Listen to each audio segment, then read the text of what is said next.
출애굽기 14장 13절에서 16절까지 우리 함께 합독하시도록 하겠습니다. 모세가 백성에게 이르되 너희는 두려워하지 말고 가만히 있어서 여호와께서 오늘 너희를 위하여 행하시는 구원을 보라. 너희가 오늘 본 애굽 사람을 영원히 다시 보지 아니하리라. 여호와께서 너희를 위하여 싸우리니 너희는 가만히 있을지니라. 여호와께서 모세에게 이르시되 너는 어찌하여 내게 부르짖느냐. 이스라엘 자손에게 명령하여 앞으로 나가게 하고 지팡이를 들고 손을 바다 위로 내밀어 그것이 갈라지게 하라. 이스라엘 자손이 바다 가운데서 마른 땅으로 행하리라. 아멘. 하나님 아버지, 부족한 종을 십자가 뒤에 가려주시고 오직 하나님의 말씀이 선포되어져서 이 말씀을 함께 듣는 귀한 우리 성도님과 자녀들에게 아버지 레마의 말씀이 되게 해주셔서 그 말씀이 그들의 영과 육을 쪼개기까지 하여 주시며 그들의 인생에 있어서 큰 힘이 될 수 있는 오늘 날이 되게 허락하여 주옵소서. 예수님 이름으로 기도드렸습니다. 아멘. 자, 오늘은 말씀을 저는 개인적으로 짧게 나누고 싶어요. 대신에 우리 상수 형제님이 기도를 많이 해야 돼요. 앞에 나와서 각오하시고 오늘 기타를 안 쳤기 때문에 하나님의 에너지를 아껴주신 이유는 다 있는 것 같습니다. 자, 우리 너무나 유명한 말씀이고 구절이죠, 그죠? 안 믿는 사람, 예수님을 안 믿는 사람도 홍해는 알아요. 갈라졌다라는 걸 알아요. 누가 갈랐다는 걸 몰라. 그런데 모세는 몰라도 홍해가 갈라진 건 알아요. 그래서 뉴스 보면은 자연현상에 우리나라도 뭐 서해 가면 바다가 갈라집니다. 이런 기사 보면은 뭐 홍해의 기적 이렇게 쓰잖아요. 그죠? 그런 것처럼 홍해 사건은 믿는 자나 안 믿는 자에게 각인되어 있어요. 그죠? 뭔가 임팩트가 있는 거예요. 자, 우리가 오늘 이 말씀을 통하여서 고난 앞에 우리는 고난 앞에 있을 때, 쫄았을 때 어떻게 해야 되는가라는 거에 대해서 우리가 한번 이 말씀에 비추어서 하나님이 주시는 교훈이 무엇인지를 또 되새겨보는 귀한 시간을 가져보도록 하겠습니다. 누구나 인생을 살다 보면은 고난은 옵니다. 홍해처럼 정말 막혀버리는 상황과 또 애국 군대처럼 끊임없이 쫓아오는 무언가가, 그래서 진퇴양난이라는 말이 있듯이 우리는 앞으로 갈 수도 없고 뒤로 물러설 수도 없는 그러한 절대절명의 순간에 이르는 순간이 겪어봤을 것이고 지금 겪고 있을 수도 있고 앞으로도 겪을 것이고 나이 많은 저희들이나 어린 제 같은 애들이 뭘 하겠어 하는 전 어린아이들도 이 모든 과정은 겪게 돼 있어요. 그래서 하나님은 공평하게 이 말씀을 통하여서 지나온 자나 겪고 있는 자나 곧 겪을 자들에게 말씀으로 또 우리 마음에 위로를 주시고 새 힘을 주는 줄 믿습니다. 그렇습니다. 이 상황을 다 안다는 전제 하에서 그냥 말씀을 드릴게요. 일단은 모세만 간 건 아니죠, 그죠? 거의 뭐 엄청난 사람들이 왔고 이스라엘 민족만 온 건 아닌가 아시죠, 그죠? 거기에 같이 노예 생활 하던 사람들이 이스라엘 사람들이만 있는 게 아니에요. 주변의 국가에서 잡혀온 노예들도 섞여 있었어요. 그래서 성경에는 표현이 잡족이라는 표현을 썼어요. 잡족들도 같이 나왔다라는 표현이 있습니다. 네. 요즘 어떻게 이렇게 순화해야 될지 모르겠지만 성경에는 잡족이라고 써져 있어요. 그러니까 너무 다양했다라는 표현으로 이제 생각하시면 됩니다. 많은 사람들이 쫓아왔어요. 자, 그런데 한번 우리가 상상 한번 해봅시다. 자, 우리가 모세일 수도 있고 모세의 뒤에 있는 사람일 수도 있고요. 잡족일 수도 있어요. 어쨌든 도망쳐 나왔어요. 우르르 뭔가 있을 것 같으니까 쫓아나왔고 당장 내일 노역을 안 해도 된다라는 어떠한 기대감을 가지고 쫓아온 사람들도 있을 것이고 모세처럼 코어 멤버인 사람들은 정말 말씀을 따라 나온 사람들이 있고 분위기에 휩쓸려 나온 사람들이 있고 뭣도 모르고 쫓아온 사람들도 있었을 것이라는 거죠. 그죠? 그런 상황에서 쭉 가고 있는데 이제 사람들이 이제 뭔가 이제 그 안에 여론들이 있는 거죠. 뒤에 애굽들이 쫓아온대더라.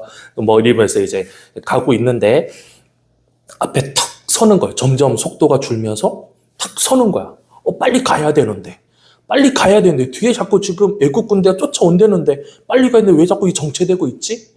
우리가 귀성길을 가다 보면 곧 설날이 오지만 귀성길을 가다 보면 차가 왜 서 있지? 왜 서 있지? 그러면은 앞에 사고가 나 있을 수도 있고 그죠? 온갖 일들이 있어서 차가 막 막힐 때가 있단 말인 거예요. 그러니까 원인도 모르고 그냥 서 있는 거야 사람들은. 이제 잡것들 사이트 있는 사람들은 모르는 거죠. 이런 거 깝깝한 거죠. 그죠? 그리고 모세의 심정도 한번 생각해 보세요. 이 사람들 끌고 와야 된다라는 어떤 그런 중압감이 시작 전부터 모세에게는 있었어요. 그죠? 그래서 막 사형했어요. 하나님한테. 나 못한다. 그들을 영도할 수가 없다. 뭐 이러면서 하다가 하나님하고 씨름하다 여기까지 왔고, 이렇게 해가지고 어쨌든 탈출을 했는데, 딱 모세 앞에는 뭐가 있었냐면은 홍해가 딱 온 거죠. 근데 홍해까지 오기까지가 모세가 과연 자기가 이 길로 가야겠다 하고 왔을까요? 과연? 홍해가 있는 데를 굳이 갔을까요? 모세가? 그러진 않았을 거라는 생각이 들어요. 분명히 뭔가 이제 급박하지만은 그래도 모세 정도니까 이제 하나님의 어떤 메시지와 어떤 이게 촉을 가지고 오지 않았을까요? 그죠? 막 이렇게 하나님 인도하심으로 이제 쭉쭉쭉쭉 왔는데 탁 홍해가 막 켜져 있는 거죠. 우리가 신앙생활 하다 보면 뭘 순종하면서 왔는데 순종하면서 왔고 하나님의 음성을 듣고 순종하고 또 그 순종 과정에 눈물과 헌신이 있었고 확신이 있었고 많은 격려가 있었고 딱 왔는데 홍해인 거야. 와 뭐지? 와 싸늘해지죠, 그죠? 싸늘해지죠. 막 믿음 없는 저같이 믿음 없는 사람은 뭐야? 내가 들은 하나님의 음성은 뭔가? 내가 주신 확신은 뭔가? 뭐 이러면서 거꾸로 막 이제 막 무너지기 시작하겠죠, 그죠? 많은 사람들이. 그래서 어떻게 했죠? 뒤에 있는 그 백성들과 잡족들은 모세를 원망하기 시작한 거죠, 그죠? 애굽에 매장지가 없어서 우리를 여기까지 와서 죽이려고 그랬냐? 차라리 편하게 애굽에서 죽게 할 것이지. 이런 온갖 말을 이렇게 했잖아요, 그죠? 그 원망이 우리 안에 있을 수도 있는 거죠. 하나님의 음성을 듣고 하나님이 주신 사명을 가지고 열심히 가고 있는데 떡 홍해가 나온 거예요. 그럴 때 여러분 마음에는 어떤 마음이 듭니까? 저는 수준이 낮아서 이 잡족들과 같은 마음이 막 이렇게 이렇게 원망이 막 올 때가 많아요. 예, 그렇습니다. 모세도 마음에 원망은 아니겠지만 많은 짐이 있었겠죠. 그래서 어떻게 했다고요? 성경을 다시 한번 살짝 보면은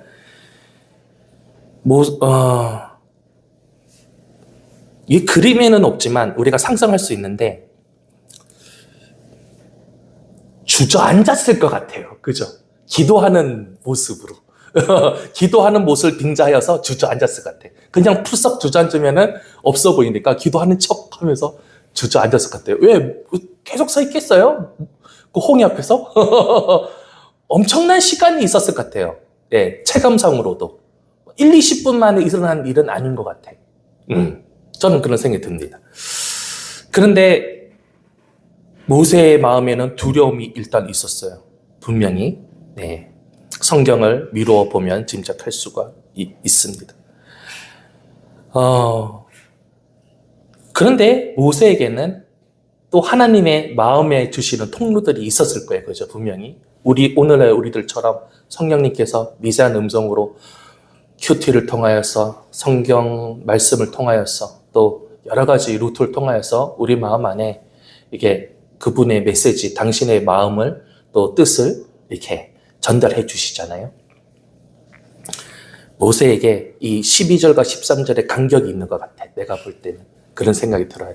막 같이 낙담하고 있다가 온갖 막 말을 막 듣는 거잖아요. 원망 소리를 막. 그것도 조그만 소리를 들었겠어요? 100만 명이 막 외쳤으면 얼마나 많았겠어. 막, 와, 웅성웅성도 막 뭉치면 엄청나 크죠. 그죠? 그 마음이 얼마나 짓눌렀겠어요. 얼마나 마음을 쳤겠어요. 그런데 상당한 시간이 있은 다음에 모세가 이런 말을 하게 되는 거죠. 13절 모세가 백성에게 이르되 너희는 두려워하지 말고 가만히 서서 여호와께서 오늘 너희를 위하여 행하시는 구원을 보라. 너희가 오늘 본 애굽 사람들 영원히 다시 보지 못하리라. 극복한 거죠. 여러분이 홍해 앞에서 무너지는 것, 좌절하는 것, 심지어는 마음에 원망이 들고 후회가 드는 것에 대해서 죄책감을 느끼지 않았으면 좋겠어요. 거기에 머무르면 잘못된 건데 과정상으로 들 수가 있다라는 거죠. 근데 중요한 것은 극복을 해야 되는 거지, 당연히. 그죠? 극복을 하는 건데 그 극복은 우리가 잘하는 것처럼 말씀과 기도로, 찬양으로, 어떻게든 금식으로 몸부림을 치는 거예요. 그런데 하나님이 그 은혜는 뭐냐면 우리가 그런 행위 때문에 극복되는 게 아니라 하나님이 그저 주시는 그 은혜로 말미암아 극복이 되는 건데 13절 바로 직전에 그 은혜가 저는 모세에게 있었다는 생각이 드는 거예요. 그 마음에 오는 그 중압감과 힘듦과 원망, 여러 가지 부정적인 생각을 하나님은 각별하신 은혜로 거두어 주셨다. 그렇다고 모세가 노력을 안 했다 이런 뜻은 아니지만 모세가 노력한 것보다 더 크게 은혜를 주셨다. 저는 생각이 듭니다. 왜냐하면 뒤에 엄청난 은혜가 나오거든요, 여러분. 그래서 모세가 이제 믿음으로 극복을 하면서 믿음의 선포를 하는 거야. 여러분, 여러분의 두려움이나 불신앙들을 극복하는 것 중에 가장 좋은 방법 중에 하나는 뭐냐면요, 입술로 자꾸 믿음의 말을 선포하셔야 됩니다. 근데 그 믿음의 말이 막 떠오르지도 않을 수도 있어요. 그죠? 그렇다면 뭐가 제일 좋을까요? 성경 말씀을 계속 읊조리는 거예요. 암기가 안 된 사람들은 읽으면 됩니다. 딴 생각들이 안 들어오게. 계속. 심지어는 내 안에 꽉 찬 여러 가지 안 좋은 것들을 밀어내기 위해, 내 안에 잡족들을 밀어내기 위해서라도 자꾸 말씀으로 밀어내버려야 되는 거야. 이것은 우리의 선배들이 또 조상들이 이렇게 해주셨던 그런 모습들이었죠. 우리는 그것들을 본받아야 될 필요성이 있는 것 같습니다. 그렇습니다. 그래서 어쨌든 밀어냈어요, 모세는. 그래서 밀어내고 난 믿음의 선포이자 신앙의 고백이 바로 13절, 14절이라는 거예요. 다시 한번 저는 이 멋있는 말씀을 다시 한번 저는 읽어보도록 하겠습니다. 모세가 백성들에게 이르되 너희는 두려워 말고 가만히 서서 여호와께서 오늘 너희를 위하여 행하시는 구원을 보라. 너희가 오늘 본 애굽 사람들을 영원히 다시 보지 아니하리라. 여러분, 모세는 여기에서 너희가 오늘 본 애굽 사람을 영원히 다시 보지 아니하리라 이렇게 이야기한 것처럼 여러분을 괴롭히고 있는 애굽 사람들이 있어요. 애굽의 병거들과 말이 있을 수 있어요. 그러나 하나님의 온전하신 구원의 은혜가 여러분에게 임하신다면 다시는 그것을 볼 일이 없다라는 선포적인 은혜의 말인 거예요. 이거는 그렇게 와닿으시길 주의 이름으로 소원합니다. 아멘. 그리고 나서 여호와께서 너희를 위하여 싸우시리니 너희는 가만히 있을지어다. 우리가 비신앙이고 불신앙으로 있을 때 하나님이 움직이실 수도 있지만 잘 안 움직이시죠. 우리가 믿음으로 극복하는데 내가 한 것보다 더 큰 일들이 일어난다? 그것은 뭐냐면은 내가 가만히 있는 거고 하나님이 우리를 위하여 대신 싸우신다라는 겁니다. 어느 정도로 싸우시는지 아세요 혹시? 여러분, 나는 오늘 이걸 보면서 제가 하나 발견했거든. 그러니까 자신만만 표정을 썼잖아요. 그죠? 여러분, 홍해를 보면서 이것을 보신 사람이 있으십니까? 잘난 척 하도록 하겠습니다. 이 시간에는. 자, 근데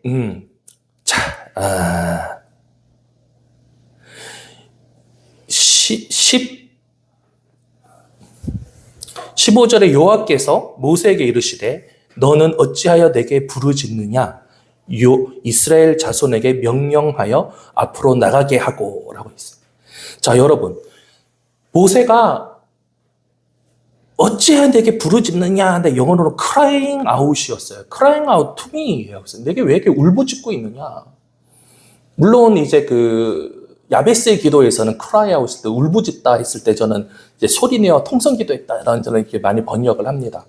근데 저는 여기서 이제 막 모세가 이제 믿음을 극복하기 전의 모습을 이야기한 건 아닌가 싶어요. 막 하나님, 저는 죽게 되었사오니 어찌합니까? 막 이렇게 막 그럴 때 하나님이 이런 거죠. 야, 너 왜 내 앞에서 울고 있냐? 여러분 앞에 홍해가 있을 때, 여러분 앞에 내가 감당하지 못한 문제들이 있을 때 그냥 넋놓고 울고 있습니까? 원망하고 있습니까? 그러지 말라고 하십니다. 하나님은 이 말씀을 통하여서 어찌하여 부르짖느냐. 그리고 나서 믿음의 행동을 보이라고 이야기하십니다. 이스라엘 자손에게 명령하여서 그 이스라엘 자손들은 지금 원방하고 때려 죽이려고 있는데 그 사람들 앞에서 서라는 거예요. 게다가 명령을 하라는 거예요. 여러분을 괴롭히는 그 환경들에 대항하라는 거예요. 그리고 나서 오히려 명령을 하래요. 주눅들지 말래요. 쫄지 말래요. 설득도 하지 말고요. 명령하래요. 뭐를요? 하나님의 말씀을 명령하래요. 그리고 나서 앞으로 나가게 하고 라는 거예요. 이때 앞으로 나가게 하고 라는 말은 뭐냐면은요. 이 원어를 보게 되면은 장막을 이제 박아놨잖아요. 장막을 다 철거하고 이제 앞으로 나갈 준비를 해. 이런 뜻인 거예요. 한마디로. 광야 생활할 때 장막을 막 치잖아요. 그러니까 나간데 그냥 단순히 내 몸만 휙 가는 게 아니라 너의 삶의 터전을 다 이렇게 재정리 한번 해라. 이런 뜻인 거예요. 장막을 다 쌓아. 텐트 접어. 한마디로. 텐트 접고 메고 따라와. 이거예요, 지금. 군장하고 따라와. 어디서 많이 들어요? 군대에. 전쟁할 때, 야, 이제 군장하고 다 따라와. 이제 투입해야 돼. 이제 우리 전장으로 가야 돼. 자, 여기서 신분의 병력이 생기는 거죠. 쫓겨나고 도망쳐 나왔어요. 노예들이에요. 노예들이. 이스라엘 민족이나 잡족들이 다 노예였어요. 근데 이제는 명령을 받았습니다. 왜 명령을 받았죠? 이제 그리스도의 군대이기 때문에. 하나님의 군대거든요, 이제는. 하나님의 군대이기 때문에 이제 야, 짐 싸고 전투 준비. 빨리 나가. 저 노예인데. 너 이제 노예 아니야. 너 이제 군인이야. 하나님의 거룩한 군대야. 그리고 하나님의 백성이야. 너희들은 예배드릴 자들이야. 예배자들이야. 신분이 바뀌었다는 거예요. 말이 달라지고 명령이 달라집니다. 우리가 고난 앞에서 정신 바짝 차리는 게 뭐냐면요. 예전의 신분이 아니라 이제 새로운 뭔가로 재탄생한다라는 거예요. 이 말씀의 근거가 또 있어요. 자, 두고 보세요. 자, 어쨌든 여기서도 이렇게 정리가 됩니다. 그리고 난 다음에 하나님의 사실 이 모든 드라마와 같은 일들, 홍해, 또 전, 이후에 하나님의 속셈이 있으십니다. 목적이 있으신 거고 뜻이 있어요. 그게 뭐냐면은 영광을 얻으리니 예요. 17절 하반절에 보면 자, 너희를 괴롭히고 있던 그 모든 군대와 그의 병거와 마병들로 말미암아 너희들이 죽을까 하노라가 아니라 내가 영광을 받으려고 한다라는 거예요. 너를 괴롭히고 있는 질병이 있니? 너를 괴롭히고 있는 환경들이 있니? 너를 괴롭히고 있는 어떠한 것들이 있니? 근데 그것이 너를 영광되게 할 것이라는 거예요. 극복을 초월하는 거야. 극복이라는 것은, 해결이라는 것은 개인적 차원이에요. 인간적 차원이라고요. 그런데 하나님은 이것을 영적 차원까지 승화시켜버리는 거예요. 그것이 너에게 해결되고 극복되는 것 동시에 내게는 영광이야. 그 얼마나 우리에게 가슴 찌릿찌릿한 일 아닙니까? 나만 잘 되는 것이 아니라 감히 피조물인 내가 어떤 일이 변화가 생겼는데 그것이 하나님의 영광을 드러내는. 와, 여러분 그런 일들을 체험하시는 우리가 되었으면 좋겠습니다. 2025년 상반기에 12월 달 말고 좀 빨리, 오케이? 열심을 내자. 그래서 기도 많이 해야 돼요. 자, 그 다음에 자, 18절을 보게 되면 안 읽었지만 좀 갑니다, 제가. 21절 그냥 갈게요. 기도하고 싶어서요, 제가.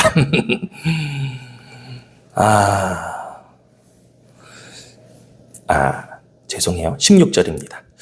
지팡이를 들고 손을 바다 위로 내밀어 그것을 갈라지게 하라. 네? 뭐라고요? 이 할아버지가 몸을 지탱하면서 걸어가고 있는 이 지팡이를 딱 들으래. 그러고 나서 홍해를 가르래요. 여러분, 이거 좀 약간 피식 웃어야 돼. 하나님 말씀이지만, 네? 우참을 해야 되는 거예요. 네? 안 그래도 힘들어 죽겠는데, 겨우 몸에 의지하는 이 짝대기가 이 홍해를 가르는 키란 말입니까, 하나님? 무기라는 것입니까, 하나님? 근데 그걸 어떻게 하라고요? 들으라고요? 그리고 나서 가르라고요? 여러분에게는 어떠한 지팡이가 있습니까? 알게 모르게 여러분에게는 지팡이가 있어요, 사실은. 그 지팡이가. 나는 몰랐어. 난 내 이 늙은 육신을 지지할 수 있는 어떠한 것이라고만 생각했는데 알고 봤더니 홍해를 가르는 거였어.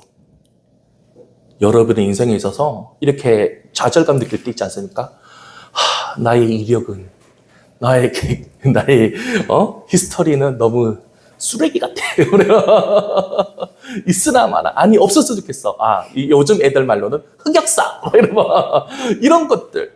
하나님은 그런 것을 들어서 홍해를 가르게 하실 수도 있어요. 하나님은 엄청난 분이시거든요. 왜요? 자, 뒤를 또 보도록 하겠습니다. 내밀어 갈라지게 하라. 이스라엘 자손이 바다 가운데 마른 땅을 행하리니 라고 했어요. 말씀을 이렇게 읽는 친구들은 이런 생각을 당연히 했겠죠. 아니, 홍해 갈라지면 뭐해? 갯벌 걸어가 봤으면 알잖아요. 어떻게 진행이 해? 앞으로 못 가잖아. 근데 하나님은 어떻게 친절하게도 마른 땅을 준비하셨어요. 동풍을 새벽 내내 불어서. 여기까지는 좀 어느 정도 아시죠? 마른 땅 됐다. 그것만 해도 하나님의 인자하시고 자비로우시고 그리고 여러 가지를 계산하시는 하나님. 그죠? 홍해 갈라졌으니까 갯벌 건너. 그거는 네가 좀 해야 되는 거 아니니? 이렇게 하지 않으셨다라는 거예요. 그죠? 하나님은 우리의 모든 필요를 채우시고 우리의 연약함을 아신다라는 거죠. 그죠? 자, 그렇습니다. 근데 우리 조금 더 봐야 돼요, 여기서. 마른 땅, 내버쳐 놓으시길 바랍니다. 마른 땅이 무엇인가? 마른 땅. 마른 땅이라. 힌트 드리도록 하겠습니다. 묻.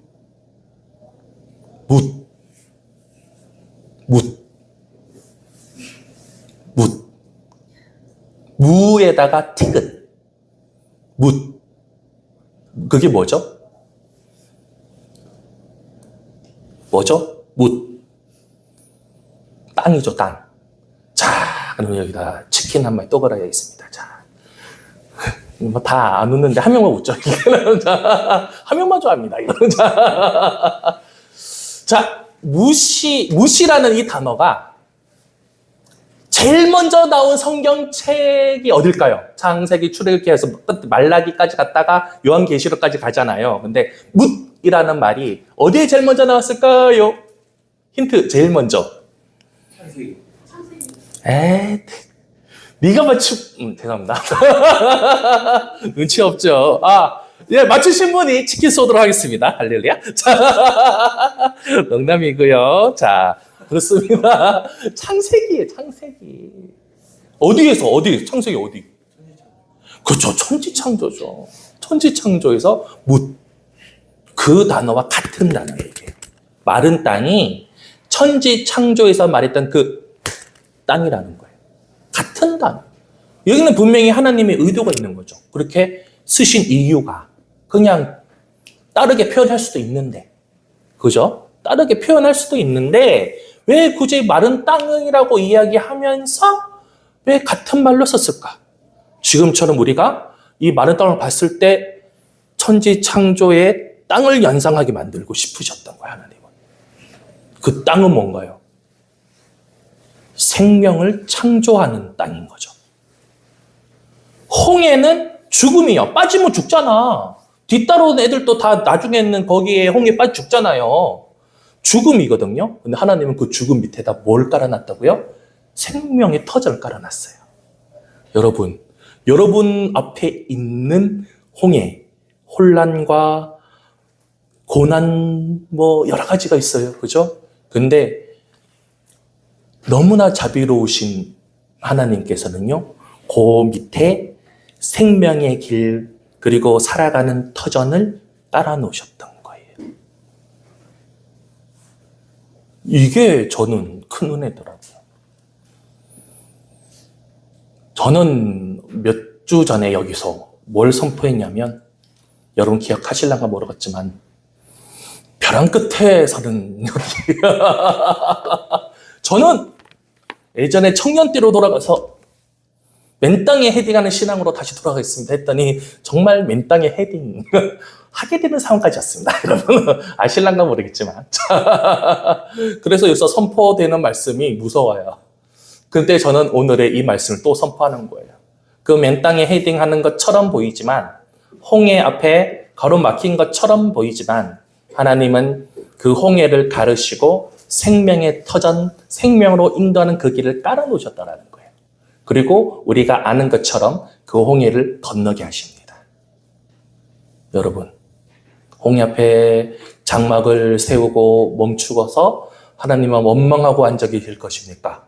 아니면 오늘의 말씀처럼 장막을, 텐트를 걷고 동여 매고 홍해를 가르고 건너가시길 원하십니까?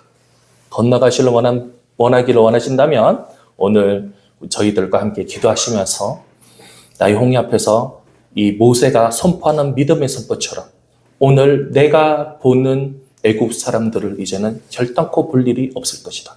오늘 나를 괴롭히는 모든 안 좋은 것들은 이제 결단코 볼 일이 없을 것이다. 믿음의 선포를 하시면서 여러분들 우리 함께 또 기도하는 귀한 시간들 가지시길 바랍니다. 자, 우리 말씀을 놓고 기도하기 전에 주기도문으로 오늘의 예배를 하는 게 온전을 요구하도록 하겠습니다.